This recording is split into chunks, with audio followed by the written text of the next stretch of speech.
So welcome back. This is where we left off on the last video. You've now got Reef-pi installed and it needs setting up. So what I'm going to do is I'm going to log in, and I'm just going to use the standard login names, Reef-pi and also Reef-pi, to log in. And the first thing I'm going to do is I'm going to go and try and upgrade the system. So once you're logged in, it will look like this, and as you can see, I've changed the language to English, which is more relevant for this video. What I'm going to do is I'm going to go over to configuration, and I'm going to go to admin to start, and I'm going to set it to, because if we go over to this page here, which is the Reef-pi on Reef-pi page on GitHub, you can see that the current version is version 6.0.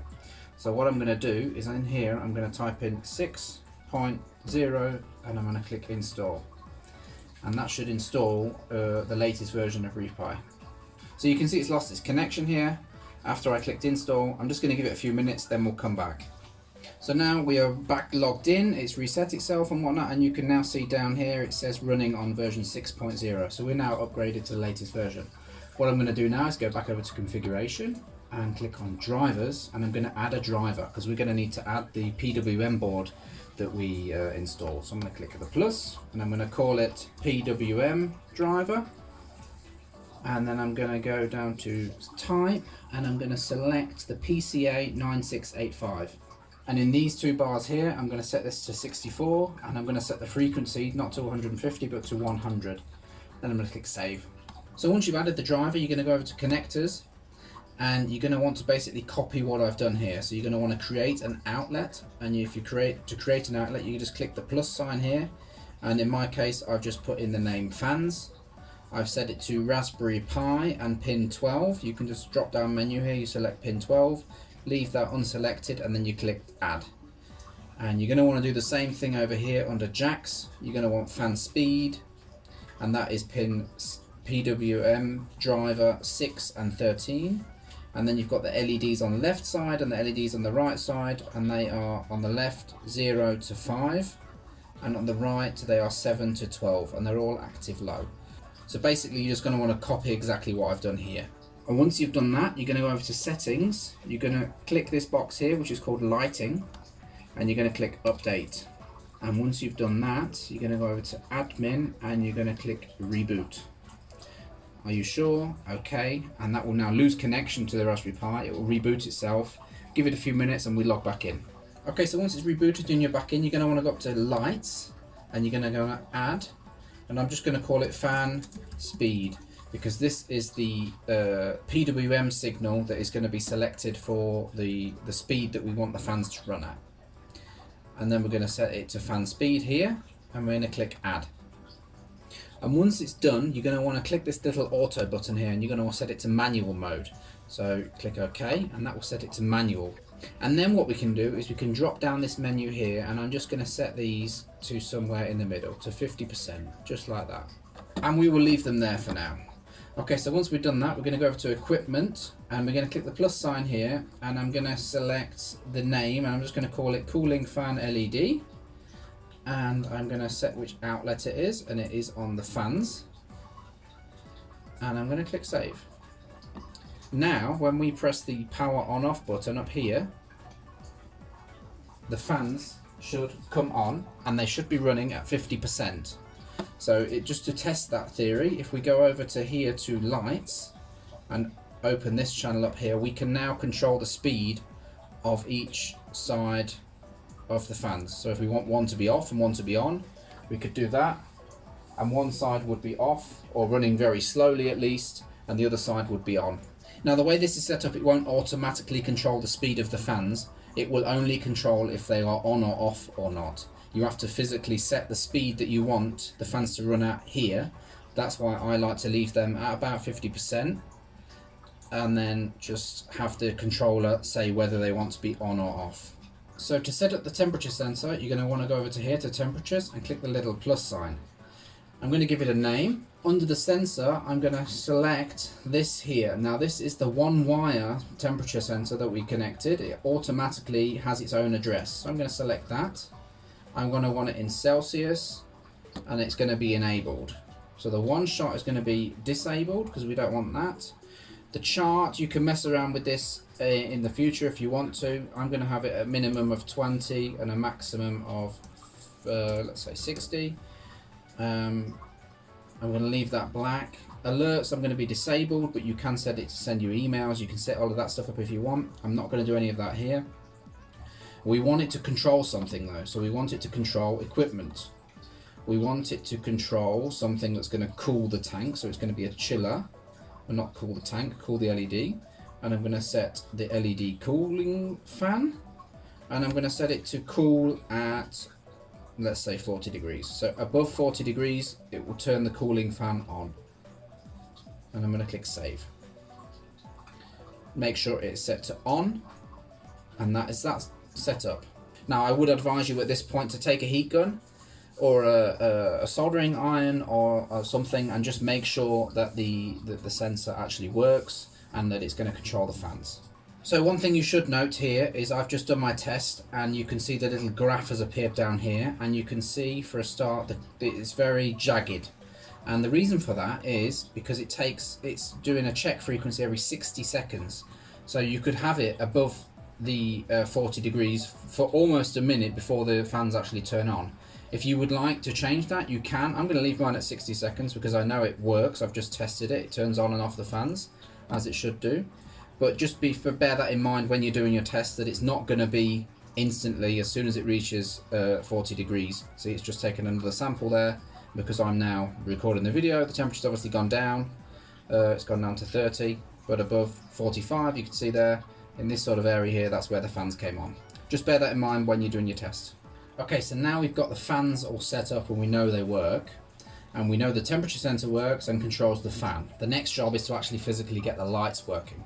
So to do that, it's going to be the same sort of thing with the fan speed, because we're going to want to be controlling the PWM. So we're going to click plus here, and you're going to want to select LEDs left or right. I'm going to do the left, and I'm going to go LEDs left side, and I'm going to click add. Now what I'm going to do here is it's set to auto at the minute, and I'm going to click that and set it to manual for a start. Once it's on manual, I'm going to go over to here and click this, and this will open up the 6 channels that we've already pre-set up. And because we don't know what each channel is at the minute, we're going to want to make note of the numbers 1 through 6, and we're just going to want to slide this slider up, and you can now see that the LED will start to light up. So in my case, that is the red channel, that is the green channel, channel 3 is one of the blues, channel 4 is white, channel 5 is another blue, and channel 6 is violet. So once we've taken note of that, I'm going to go and set this back up to auto. And now we're in auto mode, I can click this little pen here, and that will enable me to start to be able to edit some of these things. So I'll do one here, and I know from before that one was red. So I'm going to set the color to red. The channel name is red. I'm going to give it a color. I'm going to give it a color red. And then here we can give it a minimum and a maximum value, a PWM value. They're going to leave them at 0 and 100. And this section here is where you can control the light how you want. So you can have it at a fixed time. You can set this channel to come on at a certain time at these rates here. And this is the one that I like to use. It's called interval.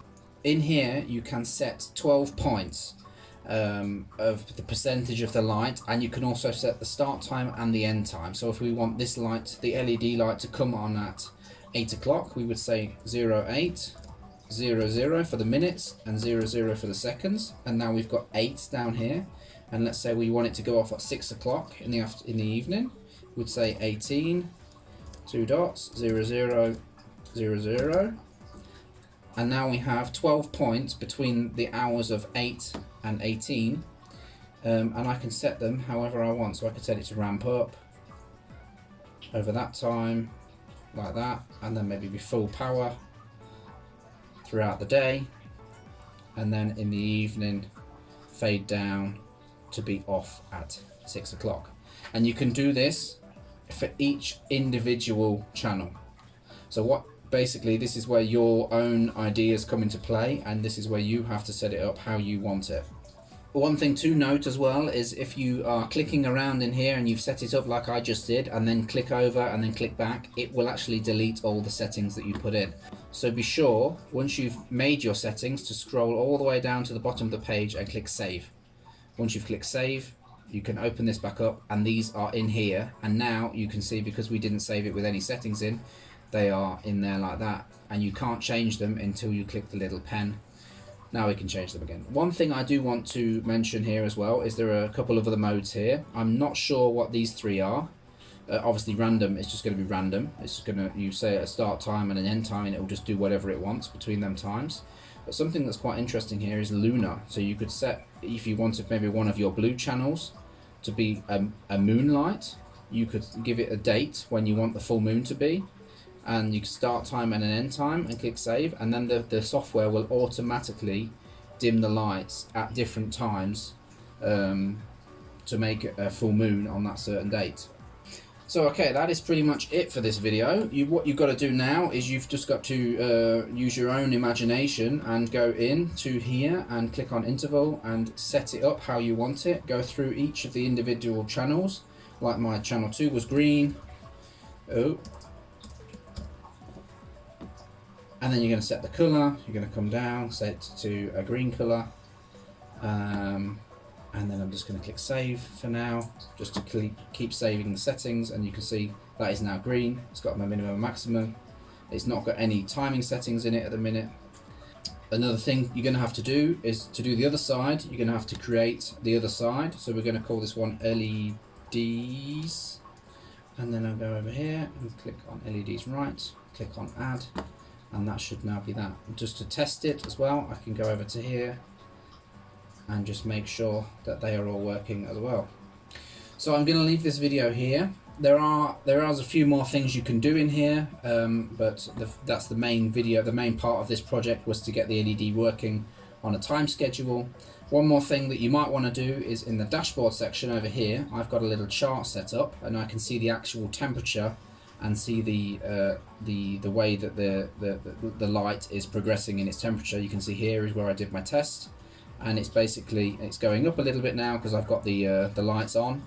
But you're going to click on configure. You're going to click this first one. It's going to be temperature recent, and you're going to want it set the LED temperature sensor. Once you've done that, click update, back to dashboard, and you will also have this little graph here. So that's it for this video. Thanks for watching. I'm not quite sure what the next video is going to be because we're pretty much finished now. But yeah, thanks for watching.